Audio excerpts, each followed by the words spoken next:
Yes. Hey, everyone. Good evening.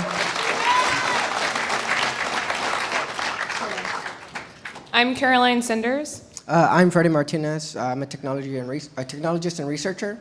And I'm a designer and researcher. And this is our talk, Monitoring the Alt-Right Online. But we wanted to quickly talk about something else for 1 second. We promise it's related. Why do platforms allow fascist and neo-Nazi insignias, conversations, and celebrities? Doesn't everyone have a right to a voice? I'd like to quote a dear friend, Cadet Harry, who says, "You have a right to be a dick to me online. I have a right to not hear it." And in this specific case, she's talking about harassment and her right to be in a conversational space of her choosing. So let's take this a little further. What about hate speech? Fascism is not regular speech, it's hate speech. It's designed to intimidate, to cause fear, and most specifically, if we narrow it down to the alt-right, to promote the white race. This is not any kind of speech, it's hate speech. So why do these platforms allow it when their terms of service specifically talk about harassment mitigation, not allowing speech that promotes violence? Hate speech is violent. More importantly, what is allowed to stay on these platforms and why? I'll be arguing in our talk about the processes for users. Platforms owe their users legibility, the ability to understand a process and reasonings behind it, and agency, the ability to augment their experiences. And I think most people in this room would agree. And this is where transparency and transparency reports are key. Who is allowed on the platform and why? Why was Milo Yiannopoulos removed from Twitter, but he's allowed to stay on Facebook? We, as participants, have a right to know. So that's what brings us to this weekend. I think hope is a clear analogy for Facebook and Twitter at this moment. When you have a terms of service and you don't enforce it, it signals that that behavior is not only allowed, but it's okay and it's a norm of the platform. What is your terms of service? Or rather, what is your code of conduct and who does it protect? Let me take a second to dissect what went wrong here, Hope. You tweeted out a series of tweets telling attendees to report with the implication that we had reported. You then said we didn't tell security, we told the volunteers. I'd like to give you some free advice. Announce your code of conduct before every talk. Point to the volunteers or security in the room where attendees are where we should be reporting. Make your process legible. Where do we report into who? And help me have agency. Enforce your COC. And furthermore, hate speech is not freedom of speech. It's a false dichotomy to assume so. As a researcher and a hacker and as a part of this community, I demand legibility and agency.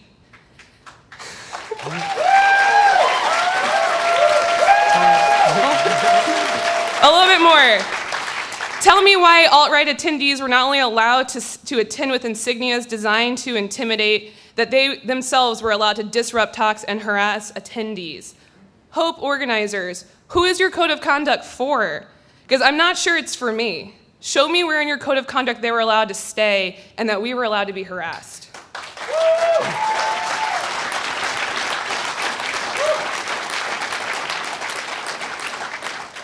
So we don't just say this because we want to get up here and argue about, ethics and code of conducts. That's not the point. The point that we're going to make in this talk is that online harassment and offline harassment are very much linked, and the fact that the alt-right is allowed to organize online has real-world consequences, as we've seen this weekend, and we want to explore that a bit further, and we want to teach people about how that looks on the internet. And we look forward to your questions. But we need to acknowledge some key people. So this work is not done by us. This work has been informed by dozens and dozens and dozens of people, some of which are named here. Particularly, we want to shout out Unicorn Riot, which is an alternative media collective. Joan Donovan and the media manipulation team at Data and Society. So this is not us doing this work. As well as numerous other researchers and technologists. So we wanted to acknowledge that. So we have a content warning. We are showing images, texts, and posts that focus on hate speech, white supremacy, and violence. If at any time you feel uncomfortable, please feel free to leave. We ask that you do it quietly. Disruption would probably be breaking the code of conduct. That's a joke. But also it'd be breaking the code of conduct. So this is McLeod. It's a plantation. It is a historical slave building. You can see it's white and green. It's in Southern California. Behind this building, there are 6 short, white and tan, former slave quarters. So why am I showing you this? It was sort of, at one point it was a hospital during the American Civil War. In 2014, this plantation was visited by a young person who was radicalized online. They were going there to celebrate slavery. They were taking photos there, smirking, and things like that. On July 17th of 2015, we found out this person's name. It was Dylan Roof. He went to a church called Mother Emanuel and shot 9 people during Bible study. And the reason we do this work is because this image doesn't show you really the whole context, but what we study is finding ways to disrupt radicalization online that leads to real-world violence. So what you're seeing here is actually pulled from the alt-right subreddit before it was taken down by Reddit. And it's important to sort of break down what is the alt-right. It's a disparate ideology of the far right whose primary analysis of the world is through identity politics, or rather, the opposite of identity politics. It's about the preservation of white identity and white nationalism and white supremacy. For these reasons, it is closely aligned with traditional neo-Nazi and fascist ideology, and they can share overlapping goals. But one thing we want to point out is we are analyzing a bunch of different data sets, and it is important to acknowledge that the size of the data set is maybe not, should not be corroborated to the size of the members, meaning you can be on an alt-right subreddit and not actually be a member of the alt-right. Rather, what we're studying is the language used by the alt-right, the memes, the specific kind of vernacular that starts to arise. We're interested in the veracity of the information, not necessarily the volume. Because context is important. This is a screenshot of Vote, subreddit, or it's a Reddit clone from May 10th. And what you're seeing is different kinds of veiled languages. What you're also seeing is norm setting and norm creation. We have an example of evil Jews in relation to globalists. You're seeing a discussion of current events, Trump jokes, etc. And this is the alt-right version of Reddit. This is where a lot of congregation happens. And this is important because a lot of this talk is sort of talking about normalization. And here we have the New York Times normalizing a very well-known neo-Nazi, Matt Heinbeck and his family. And this, in fact, is pretty much, I would say, giving fascists more of a platform. When you start to normalize people of the alt-right, it makes them, it's changing norm setting. Matt Heinbeck was recently released after violating his parole when he attacked his wife during a domestic dispute. The parole violation actually stemmed from him attacking a black woman during a Trump rally in Texas. His group, the Traditional Workers' Party, was also part of the Charlottesville attacks on August 12, 2017. As we can see, the New York Times is not alone. I want to talk a little bit about the history of online harassment, specifically 4chan, 8chan, and Reddit. So there was this harassment campaign called Gamergate. How many of you have heard of it? Yeah, lots of hands. I'm sorry. If you haven't heard of it, I am also sorry that I have to tell you about it. It was an online harassment campaign coming out of the game scene. There's a whole interesting ethnography on it, which I done, and I can talk to you later about that. But the kind of end goal was to push out identity politics and social justice, and it targeted mainly women and people of color. But what's fascinating here is we actually saw some of the beginnings of the digital tactics used by the alt-right. And Gamergate itself actually was built on previous 4chan, 8chan harassment campaigns. One example was called Operation Lollipop, which was different people coordinating on 4chan to imitate women of color. On Twitter, they created fake profiles. They then created a hashtag campaign called End Father's Day, and then used this to try to attack actual women of color feminists to try to create divisions inside of a subculture on Twitter. These attacks, these campaigns were coordinated and planned on multiple platforms. This is important because this allows us to sort of start tracing the lineage of practicing coordinated attacks. And this is something that Gamergate also did as well. These are the different spaces that Gamergate has congregated in. We see board sites, so 4chan, 8chan, Reddit, Facebook, Twitter, Twitch, GitLab for archiving all of their work. I believe it's still up, so you can see that they have an entire archive of everything they've done. Journalism sites like Breitbart, and then you have blogs and platforms. It's not really that different from the alt-right. And I think this is kind of important that when you start to look at the nexus of where these spaces are planned, like where the coordination and planning is happening. This is important because it means that we can look at it. A lot of these spaces are actually fairly open. A lot of the different boards are still public. So we wanted to show this meme. It's called the Happy Merchant. It's sort of an anti-Semitic caricature of what a Jewish person would look like. This original meme, it's obviously highly anti-Semitic, highly racist. It appeared on 4chan after another 4chan board poll was found to be too racist and sexist. And it's a very well-known sort of image that's among the alt-right. And the reason we show this is to show some of the lineage from 4chan to other sites. So this. It's also a meme that's used a lot by, with the Daily Stormer, a neo-Nazi blog. So this is a Happy Merchant meme of Anita Sarkeesian. A couple years ago, I was a designer in residence between IBEAM and Arts and Technology Center in New York and BuzzFeed, a online journalism site. And I was talking to a journalist about ethnography. And side note, this whole talk is pretty much like why we should all do ethnography. And I was trying to explain why I was spending hours and hours reading Vote and 4chan and 8chan looking at neo-Nazi blogs. This reporter asked me, well, why don't you just scrape everything? Like scrape everything and then sort through it first. And so I had him open up Vote, and I asked him what he saw. We went to the Vote/Identitarian, which is where the alt-right at the time was writing. And he's like, I don't know, I see just like a front page. And I was like, well, let me tell you what I see. I see like half the articles here, or half the URLs here are articles to other places and people are talking about them. But what's really interesting is I see two of the sub-votes that are starting. They're talking about people. Let's click on one of them. One of them was this picture of Anita Sarkeesian. This is the only image at the time that ever popped up of Anita Sarkeesian. There was maybe 3 threads that were going. So it wasn't high velocity, right? There wasn't a lot of interaction. But what's fascinating about this was, in particular, and this is what I told the reporter, is that they didn't need to explain that this was Anita Sarkeesian. They didn't need to give any background. They didn't need to say who it was. Everyone knew in the subvote that was commenting on this who this person was. Why is this important? Well, it means that she's iconic to this group. It means that she's so a part of their vernacular and the lexical graph of the alt-right that she doesn't need to be explained. This is an in-joke. And I found that to be really, really fascinating. And so this idea of in-jokes and words and vocabulary that exists pretty much to the alt-right is a basis of a lot of my work, to where I made a hate speech dictionary. I've been working on this for a couple years, and I'm about to republish it in the next couple months. But again, what I was aiming for here was kind of a saturation point of knowledge. I wanted to know what they were talking about. I wouldn't be able to get all of this just from scraping different sites. I had to sit there and read it and look at the comments that existed around these words. I needed to see how often certain memes reappeared and appeared and how they were used and then reused. I needed to then see blogs that they were reading to sort of confirm what these memes meant. You don't necessarily get a lot of that from big data analysis or just from scraping alone. You really do have to understand the norms and the contextualization of this.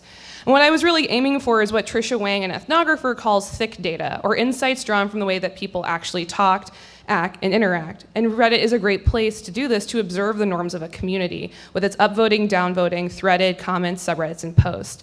Its infrastructure can quickly reveal what a community finds popular. This led me to writing an article called There's an Alt-Right Version of Everything. I think that this is really important. What I noticed when I was writing this article 6 or 8 months ago was some journalists were talking about how the alt-right had moved to the dark web. I think what they had meant is that the alt-right had moved to other websites.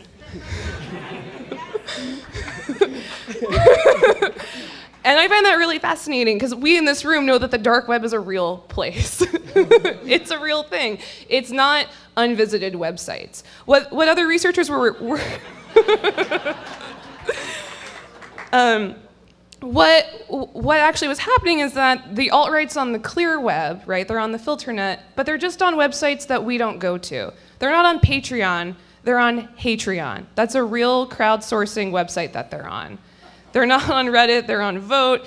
They're on websites like this. They're not on Twitter, they're on Gab, right? They're not on YouTube, they're on PewTube. They've made their own versions of these sites, but these sites are not .onion services, right? They're actually, well, we can all visit them today.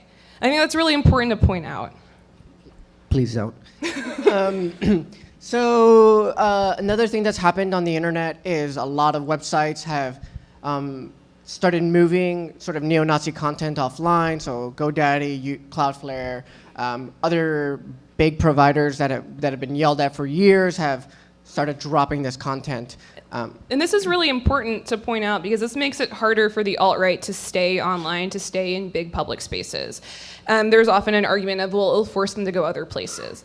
I then invite you to look at the amount of traffic on Vote or how much money Gab can fundraise. When they're not allowed to stay on certain places that we're congregating in, they're forced to go other places, it's actually still hard for those places to stay up, right? It's very hard for Gab to keep fundraising money. Vote has not a lot of traffic. Any friction here is good and necessary. And this is also still another example. And again, sort of building up what I previously said, the alt-right can use or was using spaces like Twitter, YouTube, and Facebook to recruit. It's not a hyperbole when people ask Jack to ban the Nazis. And this example is really important. It seems like tech companies keep bending over backwards to try to keep this toxic content online. And there could be a variety of reasons. Maybe it's a misunderstanding around the First Amendment, or maybe they just want to have platforms that are constantly engaging. Here's another example from Facebook, and I wanted to highlight one particular example from YouTube. This is from this thing called Fashwave. It is sort of vaporwave infused with fascist ideologies. So they take pixelated art, highly neon colors and things like that, and they use that to make art. So here's 30 seconds from this thing, from this artist called SS Soldatin. They use it's Brief content warning. Brief content warning, yeah, appreciate it. They use a sunrod, which is a black sun, which is a major sort of Nazi symbol, and this is what they want people to listen to when they're programming.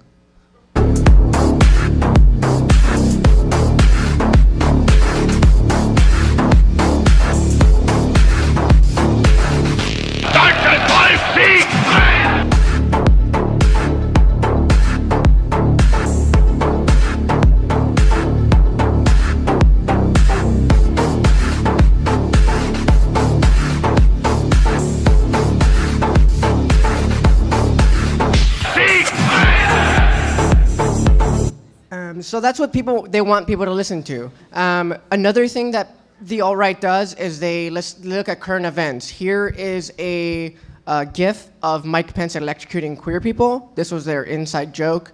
We found this photo in March of 2017. And one of the memes that was happening in the alt-right during the time was Mike Pence is based, and his version of being based is that he likes to electrocute queer people. And that's important because when I found this GIF, I was like, what is going on here? And it became apparent much later when this is a headline from October of 2017 of Trump talking about Mike Pence wanting to hang gay people. So what's important here is the memeing and the re-memeing of sort of current political events. So if you want to do this research, you really, like, as much as I hate the pain box of opening my phone and reading Twitter every day, if you want to do this research, you do have to really understand sort of the entire political climate. So as an example, this is another happy merchant. It's very hard to see, but each of the sub-images are anime characters. And one of the things that's very popular in the alt-right is using anime characters sort of with like Make America Great hats or things like that. And boosting sort of some of the rhetoric of the Trump campaign. It's not directly linked, but there's a lot of memeing and re-imaging and re-memeing of previous content. So if you just look at that Mike Pence electrocuting a queer person GIF, you won't actually get the full context until you see the stuff that happens 8 months later. So to talk about the alt-right, we have to talk about major groups. In the top left is the Traditional Workers' Party, which is led by Matt Heimbeck, which we talked about. There is another nebulous group that's called the Anti-Communist Action, which is in the middle right. They're actually not so much an organized group as they are sort of a clearinghouse for other alt-right people to congregate. In the bottom left, we have Atomwaffen Division. If you don't speak German, Atomwaffen is atomic weapon. So they're more traditionally aligned with actual regular neo-Nazi groups. But the reason we include them here is because there's a lot of fluidity between these members. In the middle, there's Identity Europa, which is very popular with this idea of identitarianism, which is very well regarded in sort of mostly European groups, but they are active in the US as well. And on the far right, that's not a joke.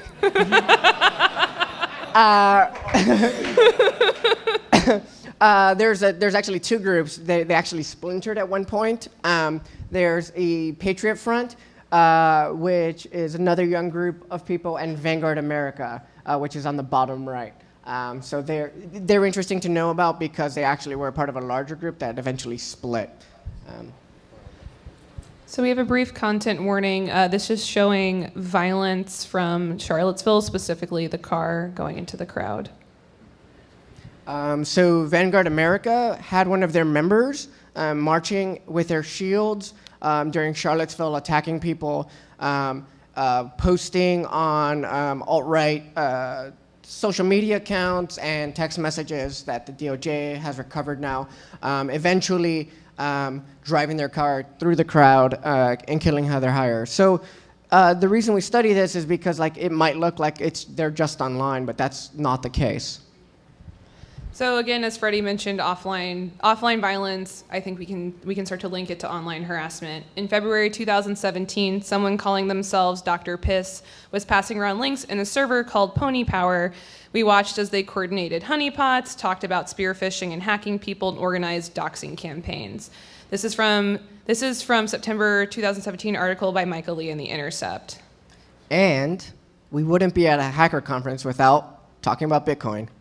So this is a project from John Babinek, who's a security researcher out of Illinois. He analyzes Bitcoin transactions to see transactions on the alt-right to different alt-right wallets, right?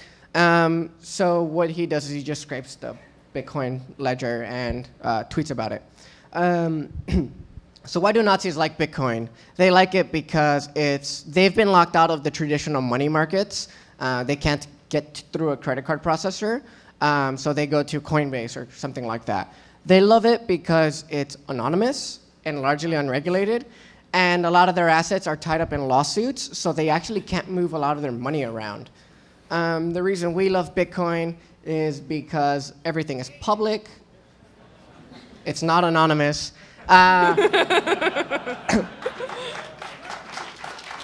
But also, in this screenshot, some person has $70,000 sitting in their Bitcoin address, and a lot of times they're always like, I need crypto, I need crypto, I need crypto, and it is helpful to show how much money they actually have, and people have started not giving them money.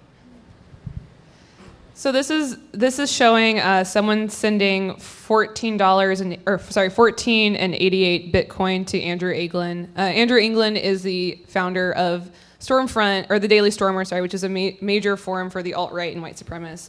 But what's really fascinating about this is the numbers 14 and 88. So these are very common white supremacy tropes. 14 refers to the most popular, or refers to the 14 words, the most popular white supremacy slogan in the world. And 88 actually refers to the letter H, it's the 8th letter in the alphabet, and 88 is standing for Heil Hitler. The 14 words are, we must secure the existence of our people and for a future of white children. So what we're seeing here is also just that reference in this Bitcoin transaction. And what's also really important to point out, at the time of this, Bitcoin was worth about $4,000 per BTC. Coincidentally, actually, after Charlottesville, the price of Bitcoin exploded, eventually getting up to almost $20,000 per BTC. So lastly, this money was also sent 8 days after the murder of Heather Heyer on August 12th, 2017. As Freddy mentioned, following this money is really important. But also, I think this also, again, shows how we can create or start thinking about the ways that products can sort of fit in as deterrents to fascists. I mean, Richard Spencer shouldn't even be allowed to order a fucking drink at a bar, right? And he can't!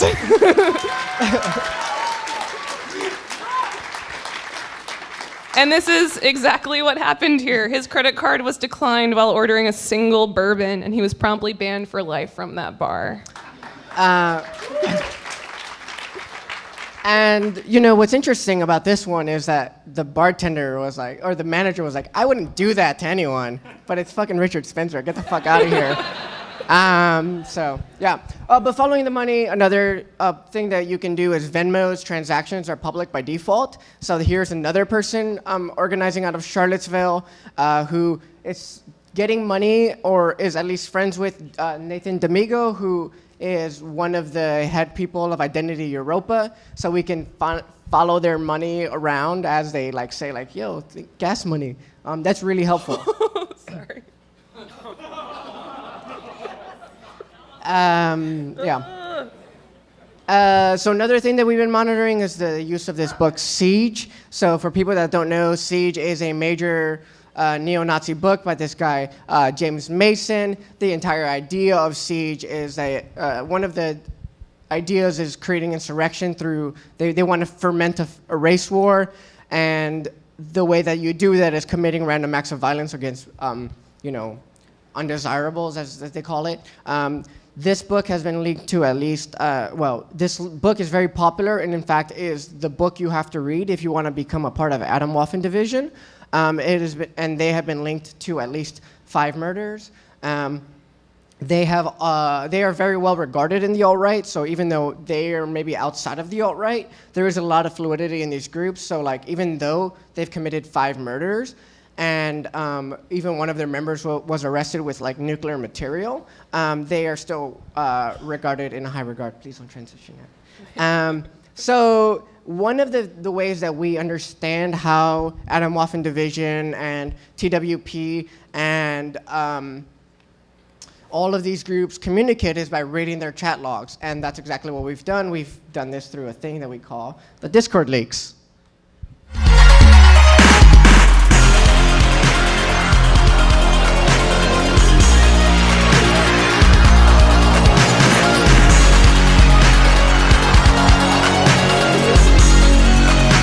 It goes on for so long. Okay, so for those that don't know, Discord is a very popular messenger among gamers, which is also very popular among the alt-right. It lets you share images, do voice chats, things like that.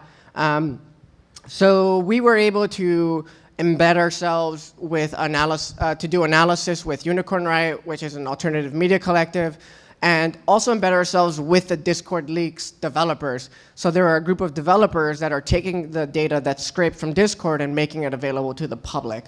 And we were able to very closely interview them and talk to them. And we were able to see them publishing a large amount of data. There's almost 500,000 messages published across 17 servers. There are 132 servers that have been scraped. So what does that look like? So there's this technical stack.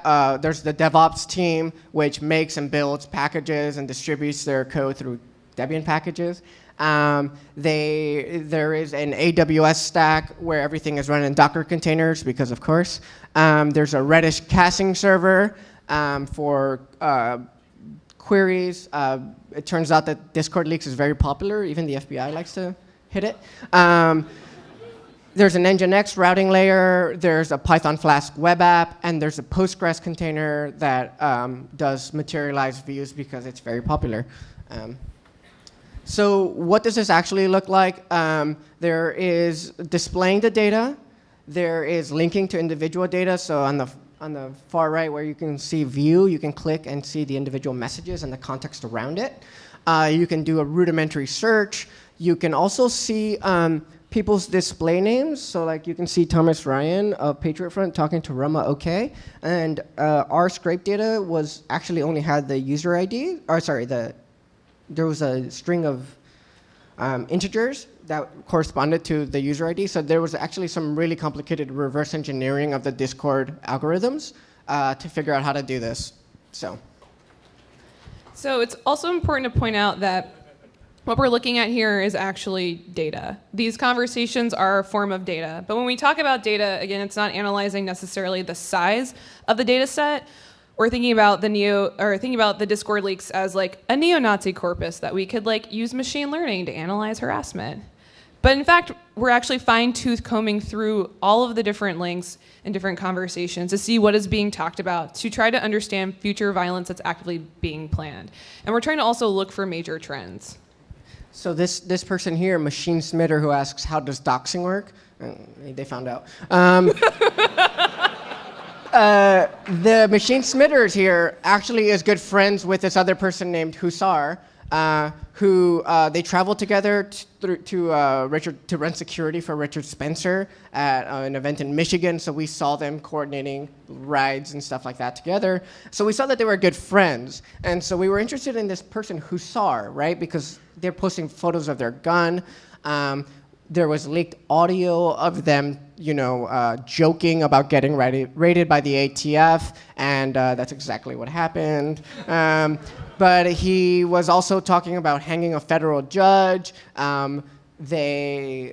was wearing Patriot Front gear to his university, and he was reported to the ATF. And so what's interesting here is that if we didn't know he was friends with Machine Smitter and Hussar, we didn't know that connection, we couldn't have actually dropped these documents and made sense of them. So that's really important. Another thing that's important about the Discord leaks is that it prevents people from joining groups. They really hate that they're getting their data leaked. Oh, sorry. So here's a message we saw from Don88, who's I was gonna join Patriot, or sorry, here's the story. They were going to join TWP after Patriot Front's data got leaked, and they were complaining about Patriot Front's data getting leaked. They said, I'm gonna join TWP because their data won't get leaked, and a week later, you know how that story ends. Here's a photo we found in the Discord leaks of Matt Heimbeck again. Matt Heimbeck is going to visit James Field, who's in prison for the murder of Heather Heyer. And what was interesting about this photo was that there was another person who was talking to Matt Heimbeck at this time, who calls himself Hopstrumfjord Pepe. I don't know. He thinks he's some high commander of the Pepe army. But he was the main person who's involved in the anti-communist Discord server that was leaked. Funny how that works. But so what's interesting is that they have fluidity. These people all talk to each other. So even if they're not all part of the same organizations, they're all on the same servers. So this is where you should then start using big data to start mapping. And again, as we talked about, these conversations are a form of data, and what we're looking for are major trends. And now that we know what they're talking about, now we can start actually mapping the users and the frequency of who's engaging in these servers. Yeah. So this visualization we just wanted to find all of the users that were in 10% or more of the 132 servers that had been scraped. So this is a visualization by Carlos Guerra. He was able to find 22 users that cover 10% of all the servers. That doesn't mean that they're all in the same servers, but that means that they're distributed across the system. So of all these 22 users, they cover more than 80% of all the servers. So they're clearly in all of the servers, which is kind of interesting by itself. But then he visualized sort of this external ring of who they're talking to. And so the ring size is how many messages are posted in that server. And you can see that they're clearly, so the red ones are, they're talking in those servers. The grays, they're not. They're just kind of maybe lurking. But you can see that there is this kind of internal network of people who are maybe key influencers that you might not understand just from reading usernames. And so we were thinking about that, and maybe there's some kind of insight that we can gain. There's a lot more research to be done on this. I think this is a good example of network analysis and network graphing, right? We're actually able to sort of look at the fluidity amongst power users. But this does bring us up to, I think, one of our last points. One of the things we've been studying and really trying to focus on, and I think really hammer on home in this talk, is that hate speech is not free speech. Regulation's a really touchy issue. I don't support regulation of the internet. I believe in net neutrality. But it's important to bring this up when we talk about digital speech, though. Hate speech is not a First Amendment protected activity.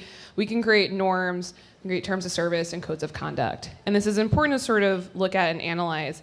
Hate speech is regulated in different spaces, or in different countries even, as a separate kind of space.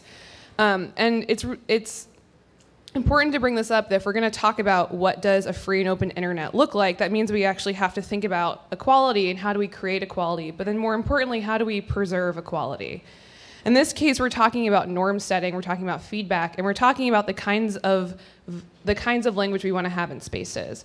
And by kinds of language, again, I mean not disagreements, I mean perhaps setting a firm line between hate speech, speech that incites violence. That's different than a disagreement, right? That's not harassment. We're talking about violence. We're talking about language that's designed to marginalize people. We're talking about language that actually says that non-white people are not people. That's not an opinion, that's an ideology, and that's a dangerous ideology. And if we want a safe and equitable internet, if we want an internet for everyone, we have to think about what it means to monitor hate speech, and should hate speech exist online. So takeaway lessons. If you want to do what we do, you have to read a lot of Nazi stuff. A lot. A lot. A lot. So too much. So much. Oh my God. You have to talk to other researchers around the country and around the world about different trends. And then this is really important. We focused a lot on US-based groups, right?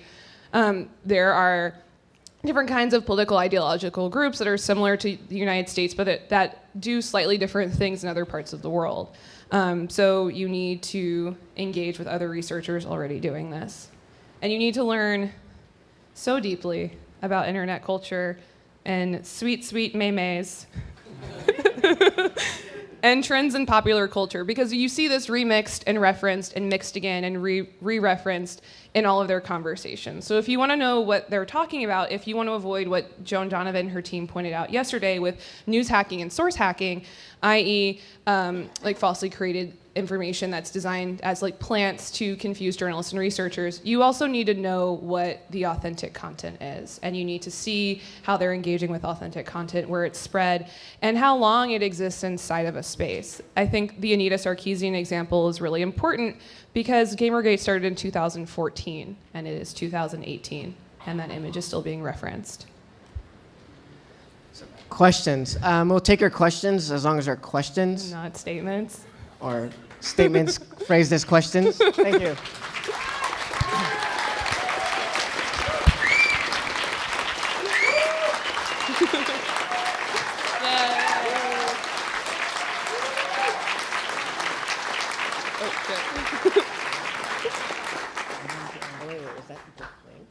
Hello?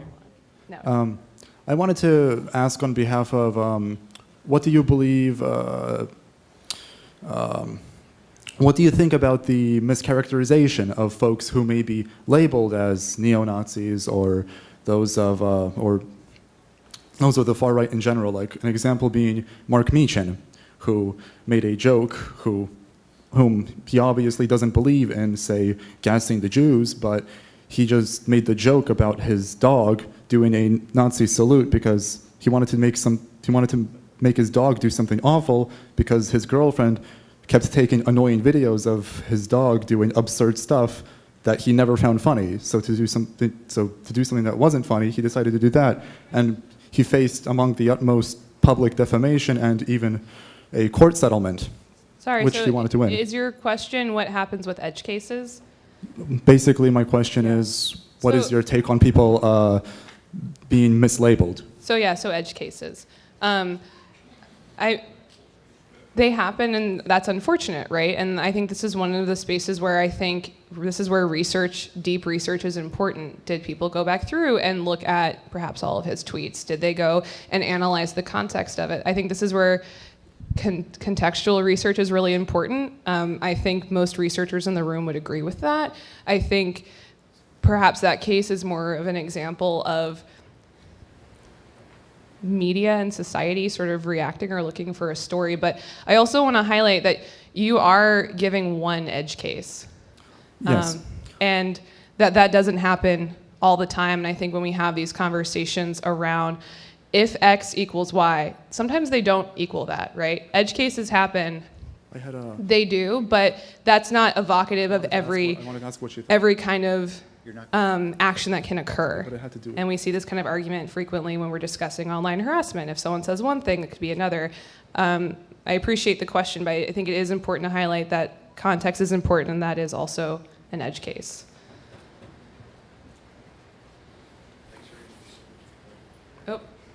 Mike? for your talk.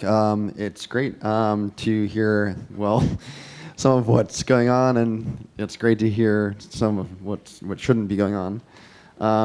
So my question was, basically, considering all this shit that we've seen, what is our roles and responsibilities as hackers and hacktivists, and how can we do better? Do you want to take this? Oh, do I want to take this? We can both answer. So there's some interesting research on how social norms actually take place in cultures, and it really only requires something like 20-25% of people like taking a firm stance to say that this shit's not acceptable before it becomes part of the community, and it actually doesn't take very long. Another thing that's important is that, one thing that I found in our research that is maybe not related to sort of the hope context, but is related to the larger alt-right context, is platforms don't give a shit about specific content until a reporter starts calling, and that's really fucked up. But that is the case, and it's really important to know that. That was gonna be my suggestion. Is so it's like scraping and leaking. Can you send stuff to different journalists, different reporters? Can you offer your services? A lot of newsrooms, researchers, activists, they often don't have the time or the infrastructure to do a lot of this. Sometimes they don't have the time or the funding to actually scrape. Sometimes what they actually need is technical support. If you're looking for specific places, maybe after the talk we can all brainstorm together. I know of different people that need some technical help. Hi, my question is, I've only kind of become aware of this alt-right wave in the past couple years, and I'm wondering, like, from a historical view, is this something that's kind of like new in America, or is it just like more visibility, something that was already there? Can you just talk about like the historical, 20 years ago, 10 years ago, now, if you know? That's a great question, and thank you for asking. I think the alt-right is not. I think the name is a recent phenomenon because it comes out of a specific publication that Richard Spencer wrote. But we've had the establishment of white nationalism in the United States for an incredibly long time. The Southern Poverty Law Center's hate files very much gets into this. They've been documenting different forms of white supremacist groups, white nationalist groups, extremist groups, far-right militias, etc. And the historical prevalence of these. So there's a couple different groups that I've been looking at that started to exist in the 1960s. Racism is, I think, part of the backbone of America, and we've had inequality for a really long time. Specifically, the ideology of the alt-right is a new phrase that came from a specific publication that Richard Spencer ran, but white nationalism has been in America for a very long time. And Southern Poverty Law Center has a lot of really great information on that if you're curious.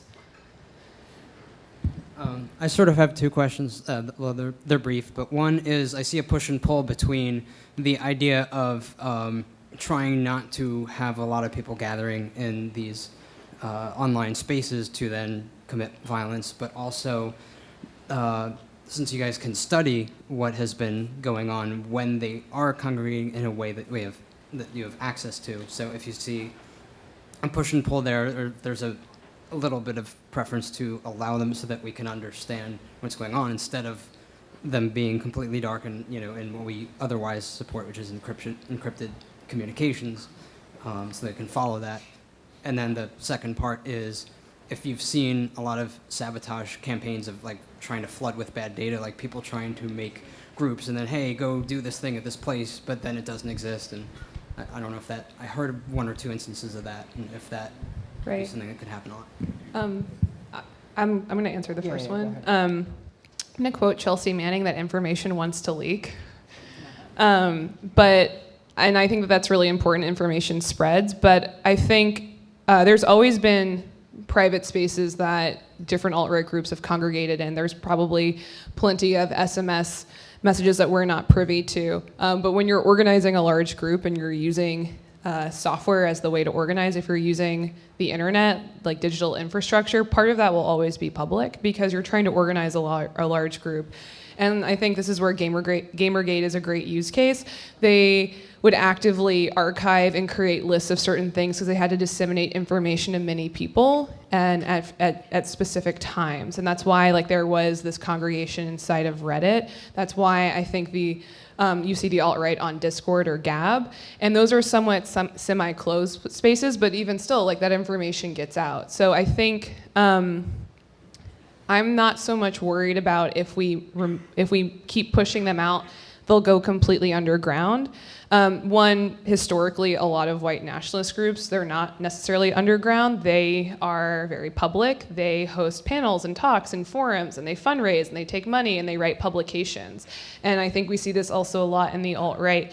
They have PewTube. They are organizing on Patreon. And a lot of this is like also the bread and butter of being a celebrity or trying to push an ideology out there. They still actually have to have a platform. So I guess the TLDR to your question is there will always be large parts of what is done by different kinds of groups that will be made public because they have to disseminate that knowledge to the outer fringes of the group. So people that are in the ideology that may not be in the private spaces. And I want to finish that a little bit.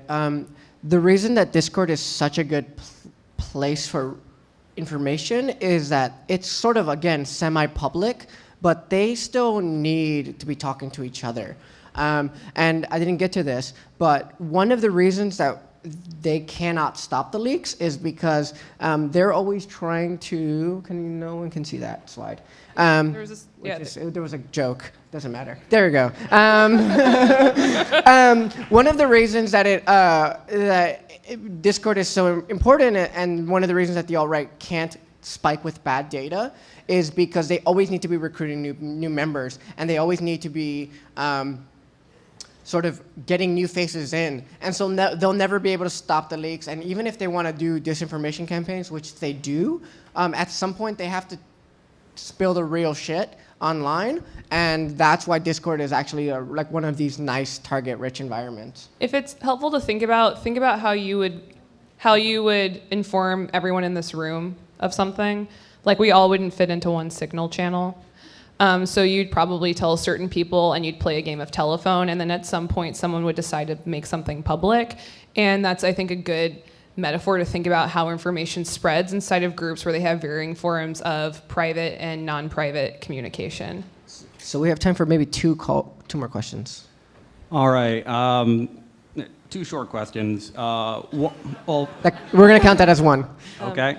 Well, and a statement. One, I'm Jewish. I've been called a Nazi by someone who appears to very flippantly use that label. And I found great offense to that since my grandfather had his family killed in the Holocaust.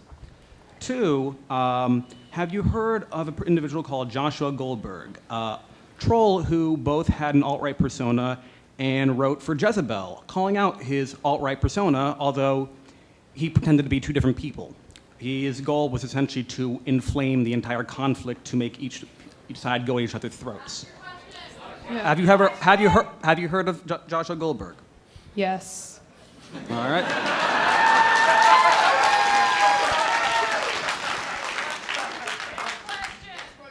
Are there any women or people of color that want to ask a question? Since we only have time for one more. This is actually a double woman question because I'm asking on behalf of Gabriella Coleman on Twitter. Woo! After the Discord leaks, did people burrow more underground, get better at OPSEC? Were you able to follow after? Can someone ask this for me? Freddy has a bunch of funny screenshots about them asking about what is doxing and also like how Signal works. Yeah, the answer is no. They have not gotten better at OPSEC because they're always trying to recruit. They have tried to move to, like, so for example, the Unite the Right 2.0 rally, which is supposed to be in Washington, D.C. now, August 12th, go and kind of protest. They went to a Facebook Messenger chat, and that was promptly leaked. And then another person promptly leaked another version of the Facebook Messenger. So no matter what platform they're on, they're also talking about going to Riot or whatever, and maybe we're going to use another encrypted messenger, it doesn't matter. So they're not going more underground. They're just It's like they're going almost more sideways. yeah, exactly. Sideways is the best way to describe What's it. your last question? Oh, no more? Well, okay. No, you asked for one last question, but we have a person of color. No, there are no more. Oh, really? Okay. We have a person of color, and we thought we should take the opportunity. This feels a little weird to say what I just said. Hi, you asked for a person of color. You got a twofer. I'm also gay. All right. So that said, I do have a kind of a security question. You made a statement about hate speech is not free speech, and to a large extent, I agree. My concern, though, is kind of understanding how norms and ethics change within a society over time. If you build an apparatus to kind of, I won't use the word police, but to analyze, study, and defeat different isms, how do you protect that apparatus when the norms change and they come back at you? With questions like this, I always ask people to imagine a specific scenario and work backwards. And I am trying to think of a scenario in which maybe the most obvious one is what's unfolding right now, right? So like a terms of service, how is it written? How is it enforced? And what is it sort of pulling from? A lot of terms of service are based off pre-existing legislature or law because it's running through policy. So how far would norms have to shift for a code of conduct that is enforced that would have to radically change to not affect our norms? I understand a lot of these questions can perhaps come from fear or uncertainty, and I wonder if a lot of that's because we don't actually see the practice of things enforced, meaning we don't actually see the system or mechanism working. We don't see the apparatus functioning the way it should. But if we look at this, if we look at a terms of service or a code of conduct, the way it's defined now, is it something we would all stand behind? I think that there are plenty of ones, and I like to sort of point actually to the JavaScript community and the JS conferences, one for having a great code of conduct and two for enforcing them. We see the apparatus working, and we see even while culture is trying to shift around it, that it does stand firm, and it stands firm because it's designed to protect the community. It's also designed to protect those most vulnerable in the community, and then it's held up by evangelists in the community. It's held up by different people that maybe don't stand up and vocalize their thoughts or opinions. This is why I like things like a code of conduct or a manifesto or terms of service that are things we agree to. I think it can be actually much harder than we think to completely shift when we have that kind of infrastructure, when we have something like, again, a COC that we've all agreed to. I think we're done. Yeah. We are taking. Sorry. Okay. We are taking more questions down the hall in the NES room, just past the elevators on the left. So if you have more questions, you can meet with them. Then more questions. Okay, excellent. Thank you. Thank you very much. Sorry, we just have another speaker.